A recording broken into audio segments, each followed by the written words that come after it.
mulai ada tuh gangguan kecil-kecil. Mulai banyak vas kesayangan nyokap gue yang pecah tanpa diketahui penyebabnya. Tiba-tiba itu vas bunga kelempar dong ke arah mbak gue. Kakak juga suka di sini. Nanti kakak temenin kamu main terus deh. Peringatan, animasi ini dibuat dengan tujuan sharing pengalaman pribadi sang pengirim cerita. Dimohon untuk menghargai cerita tanpa menyudutkan beberapa pihak. Selamat menonton. Hai, salam salim Sobat Penat GPC.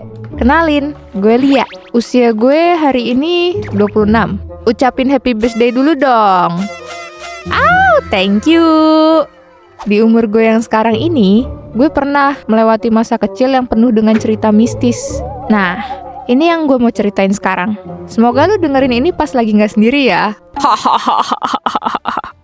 Jadi, cerita ini dimulai waktu gue masih kecil banget. Kira-kira waktu itu gue usia 5 atau 6 tahunan lah. Bokap gue ceritanya baru banget beli rumah di daerah Bintaro. Rumahnya itu enak sih, lumayan luas. Buat gue sekeluarga, yang isinya ada nyokap, bokap, dan abang gue doang. Rumahnya ini terdiri dari 3 kamar. Jadi 2 kamar di bawah, 1 kamar di atas. 2 kamar yang di bawah itu bersebelahan dan cuma dipisah sama kamar mandi di antara kedua kamar itu. Kamar di atas ruangannya misah sendiri. Dan di depan kamarnya itu ada kayak lapak kosong gitu deh. Biasanya buat gue sama mbak gue main. Nah, dulu abang gue kamarnya di atas. Sementara kamar gue dan ortu gue di bawah. Di bulan pertama, semua berjalan baik-baik saja. Gue kayak biasa, main sama mbak di ruang tengah. Abang sibuk sendiri di kamar atas. Dan mama ada di kamarnya. Masuk bulan kedua, mulai ada tuh gangguan kecil-kecil. Kayak banyak barang yang hilang atau pindah tempat. Suara-suara ngetok pintu di jam-jam tertentu yang terus berulang. Atau sesimpel bayangan yang menyerupai. Sampai suatu hari, banyak perabotan nyokap gue yang sering pecah. Entah karena jatuh nggak sengaja, atau tahu-tahu ditemuin udah pecah aja gitu. FYI, nyokap gue ini emang lumayan suka koleksi vas bunga yang cakep-cakep gitu deh di rumah. Nah, masuk bulan kedua kita tinggal di sana, mulai banyak vas kesayangan nyokap gue yang pecah, tanpa diketahui penyebabnya. Nyokap gue ngira vas itu pecah gara-gara mbak gue yang teledor pas lagi bersih-bersih. Padahal mbak gue juga udah bilang kalau itu bukan dia. Dan dia tahu itu ulah makhluk lain. Mbak gue bilang, demi Allah, bukan saya bu yang pecahin barang-barang ibu. Emang kayaknya di sini ada sesuatu yang gak suka sama saya. Tapi nyokap gue gak percaya waktu itu. Dan malah mikir kalau itu cuma alasan dia doang. Karena beberapa minggu terakhir, si mbak ini gak mau tinggal di rumah ini. Dan lebih milih buat kerja pulang pergi aja ke rumahnya. Padahal biasanya dia ikut kita tinggal di sini. Dan weekend baru pulang ke rumah. Emang si mbak ini udah mulai malas-malasan aja kerjanya. Akhirnya, nyokap gue mutusin buat gak lanjutin kontrak kerja si mbak di bulan itu. Nah, di hari terakhir mbak kerja di rumah gue, ada kejadian yang bikin gue kayak bingung, kaget, dan heran banget coy. Waktu itu, gue lagi ada di ruang tengah. Di ruang tengah itu ada TV dan meja tamu gitu kan. Dan di atasnya ada vas bunga sebagai hiasan gitu. Gue inget banget, tuh siang-siang mbak gue lagi di dapur buat ambilin makan gue. Terus dia lewatin meja itu kan, mau jalan ke arah gue. Tiba-tiba itu vas bunga kelempar dong ke arah mbak gue. Nggak ada angin, nggak ada hujan, itu vas kayak bergerak sendiri. Seolah ada yang sengaja lempar ke arah mbak gue. Vasnya pecah dan nyaris banget ngenain mbak gue. Vasnya ini bukan seolah jatuh kesenggol atau gimana ya, tapi arahnya tuh bener-bener jelas kayak dilempar. Hari itu nyokap gue lagi ada di rumah. Dia langsung buru-buru nyamperin ke arah gue dan mbak.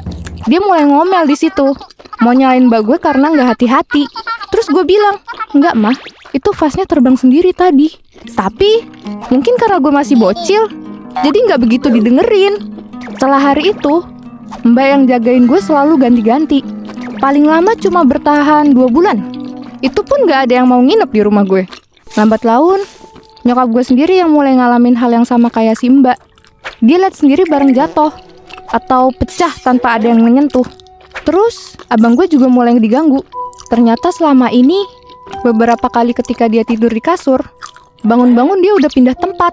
Entah tiba-tiba di lantai, entah tiba-tiba di lantai bawah, atau bahkan sampai di luar kamarnya.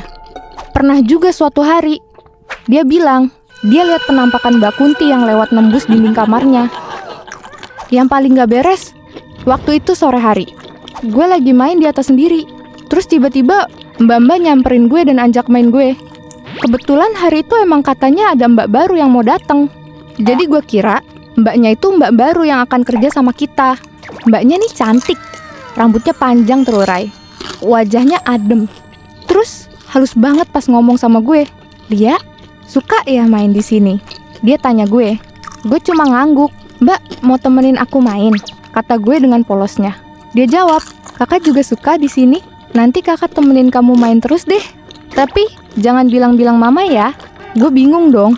Kenapa jangan bilang-bilang mama? Kan biasanya juga mbak yang kerja di sini semuanya kenal sama mama. Gue tanya dong langsung saat itu.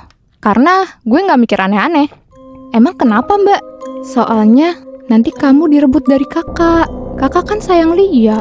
Habis dia bilang itu, tiba-tiba nyokap gue manggil dari bawah. Gue noleh ke arah tangga dong. Ngeliat kepala nyokap gue di lantai bawah teriak, Lia, sini turun. Ada mbak baru yang mau mama kenalin. Gue mulai keringet dingin. Itu mbak baru yang mau kerja sama kita baru datang. Terus, ini siapa bejir yang lagi main sama gue? Pas gue noleh lagi ke si mbak gadungan tadi, ternyata gue yang kaget langsung teriak dan nangis lari ke bawah. Tapi gue malah kesandung dan akhirnya jatuh dari tangga sampai lantai bawah. Gue nangis kejer di situ, ketakutan sama kesakitan juga. Kayaknya kaki gue ada yang patah waktu itu. Nyokap gue bingung dong, ngeliat gue yang nangis kejer gitu sambil nunjuk-nunjuk ke lantai atas. Takut, lihat takut mah, ada itu, serem.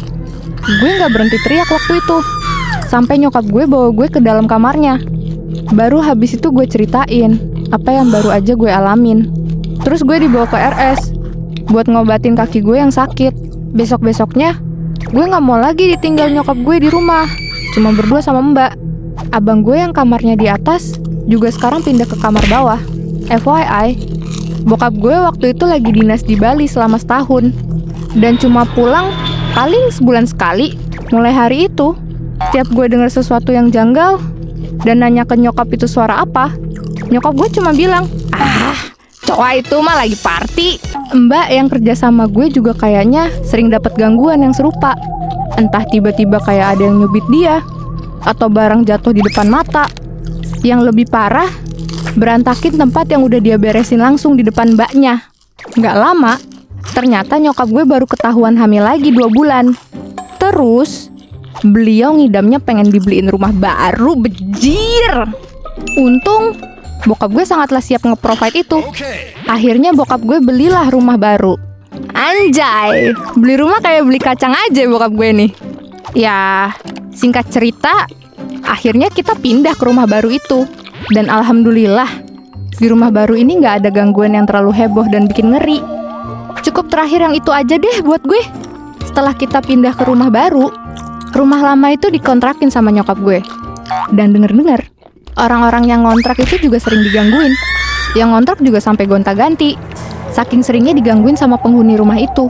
Mulai dari ustadz, pendeta, dan lainnya udah dipanggil buat ngebersihin rumah itu. Sampai akhirnya ditemukan kerangka bayi yang ada di loteng atas rumah itu. Nah, kan? Ternyata usut punya usut. Kata orang pintar yang bisa nerawang waktu dipanggil ke rumah itu, dulunya ada seorang wanita muda yang kehilangan anaknya beberapa bulan setelah melahirkan di rumah itu. Terus karena depresi, akhirnya dia lompat ke isekai. Pantesan rumahnya dijual murah dulu. Gue baru tahu cerita lengkapnya juga pas gue udah gede. Gak nyangka, ternyata gue pernah ngalamin hal seserem itu.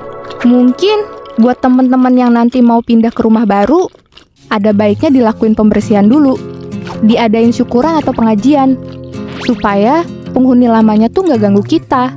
Dari cerita gue, ada baiknya kita nggak langsung anggap kejadian mistis itu sebagai kejadian yang nggak mungkin terjadi. Karena kita nggak pernah tahu apa aja yang bisa dilakukan mereka ke kita. Apalagi kalau udah sampai yang bisa mencelakai, itu bahaya banget. Kalau bisa cari tempat yang lebih aman dan nyaman, pindah aja. Daripada kita harus battle sama mereka ya kan? Dah, segitu aja cerita dari gue. Sampai ketemu di cerita selanjutnya. Bye. Menarik. Jadi, apakah kalian yakin sedang menonton ini sendirian? Jika kalian suka, bisa klik like, komen, dan subscribe channel Gua Punya Cerita.